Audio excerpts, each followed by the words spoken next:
नमस्कार दोस्तों, मैं सौरभ सिंह आप लोगों का स्वागत करता हूं अपने इस YouTube चैनल जीएस शिखर पॉइंट पर।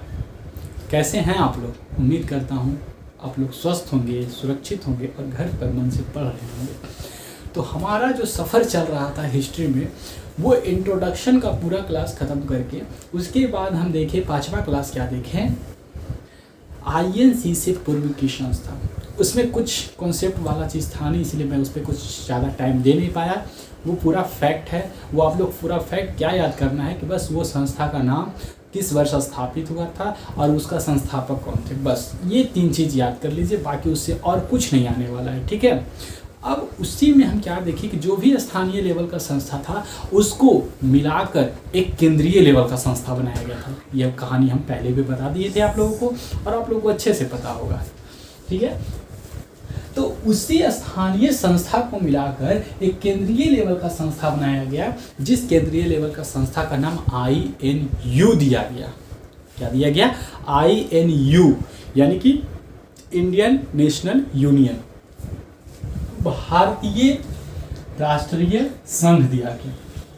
लेकिन बाद में इसी नाम को बदलकर INU के जगह INC किया गया, यानी कि इंडियन नेशनल यूनियन के जगह इंडियन नेशनल कांग्रेस किया गया, भारतीय राष्ट्रीय कांग्रेस किया गया।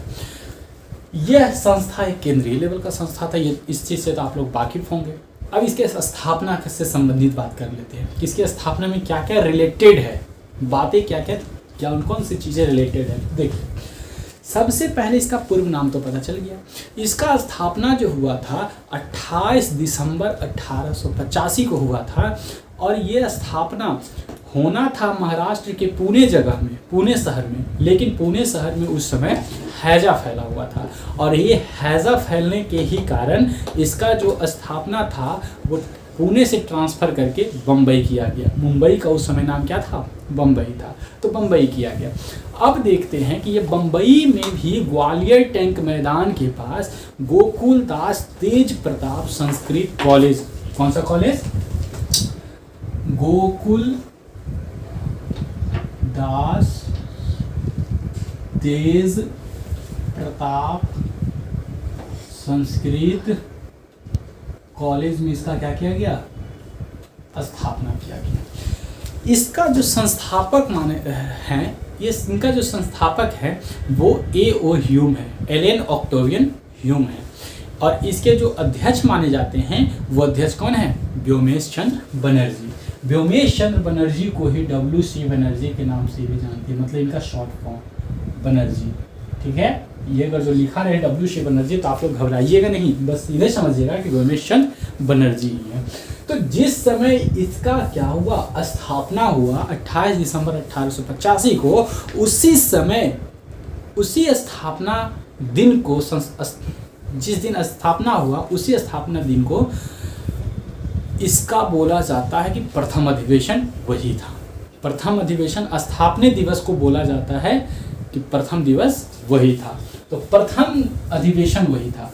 और ये प्रथम अधिवेशन में कितने लोग उपस्थित थे, कितने सदस्य? INC के कितने सदस्य उपस्थित थे? तो 72 सदस्य। ये क्वेश्चन बहुत बार पूछ देता है कि INC भारतीय राष्ट्रीय कांग्रेस के प्रथम अधिवेशन में कितने सदस्य उपस्थित थे। तो ये कितने सदस्य थे? 72 सदस्य उपस्थित थे। अगर हम बात करें कि जिस समय ये भारत में INC का स्थापना हो रहा था, उस समय इंग्लैंड में कौन PM थे और कौन महारानी थी? अगर हम बात करें कि कौन PM थे, तो PM थे ग्लैडस्टोन। कौन थे? ग्लैडस्टोन थे। और महारानी का बात करें तो महारानी कौन थी? महारानी विक्टोरिया थी। कौन थी महारानी? विक्टोरिया थी। भारत में उस समय वायसराय कौन था? वायसराय लॉर्ड डफरिन थे, ठीक है। अब बात करते हैं कि INC का प्रथम प्रकाशन कहाँ किया गया? प्रथम प्रकाशन किस पेपर में, किस समाचार पत्र में किया गया? तो ये मद्रास का समाचार पत्र था जिसका नाम क्या था? हिंदू था। उसी हिंदू समाचार पत्र में क्या किया गया? इसका प्रथम प्रकाशन किया गया, ठीक है। आपको पता है कि इसके पहले वाले क्लास में हमने चर्चा किया था कि छोटे छोटे स्थानीय संस्था को मिलाकर ही आईएनसी का स्थापना किया गया। लेकिन इन सभी स्थापना में एक संस्था ऐसा भी था जो 1885 में शामिल नहीं हो पाया। उस संस्था का क्या नाम था? इंडियन एसोसिएशन नाम था। क्यों? क्योंकि इंडियन एसोसिएशन का उस समय क्या चल रहा था? वार्षिक अधिवेशन। क्या चल रहा था? अधिवेशन चल रहा था। इसका अधिवेशन 2 बार हुआ था, प्रथम 1883 में और दूसरा 1885 में। तो 85 में अधिवेशन होने के कारण ही ये आईएनसी में शामिल ये संस्था, इंडियन एसोसिएशन संस्था नहीं हो पाया था शामिल। और यही फिर बाद में कब जाकर 1886 में जाकर किसमें शामिल होता है? आईएनसी में होता है। तो देखिए ये जो भी क्लास में आप लोग पढ़ रहे हैं, ये क्लास में ये पूरा जो है आईएनसी का क्या है? बेसिक चीज़ है, बेसिक चीज़। ये आईएनसी का बेसिक चीज़ आप लोग क्लियर कर लीजिएगा तो आगे अच्छे से समझ में आएगा। ठीक है, तो बहुत ज़्यादा हार्ड है भी नहीं, थोड़ा सा कॉन्सेप्ट है, इसमें याद करना पड़ेगा थोड़ा। ठीक है, तो इसको आप लोग याद कर लीजिएगा। उसके बाद तो कहानी शुरू हुआ किसका? आईएनसी का। और लंबे समय तक किसका क्या चलेगा? कहानी चलेगा। ठीक है, अगर हम बात करें कि आईएनसी के अधिवेशन का, तो इसका अधिवेशन 2 तरह से होता था। एक तो दिसंबर में इसका स्थापना हुआ था, तो वो वार्षिक अधिवेशन होता था हर साल। और एक विशेष अधिवेशन जब जरूरत पड़ता था, कोई इमरजेंसी था होता था तब ये क्या होता था? विशेष अधिवेशन जब भी जरूरत पड़ता था तब बुला लिया जाता था। ठीक है, चलिए अब हम इसमें एक ओवरव्यू ले लिए कि क्या इसका स्थापना से संबंधित बातें था।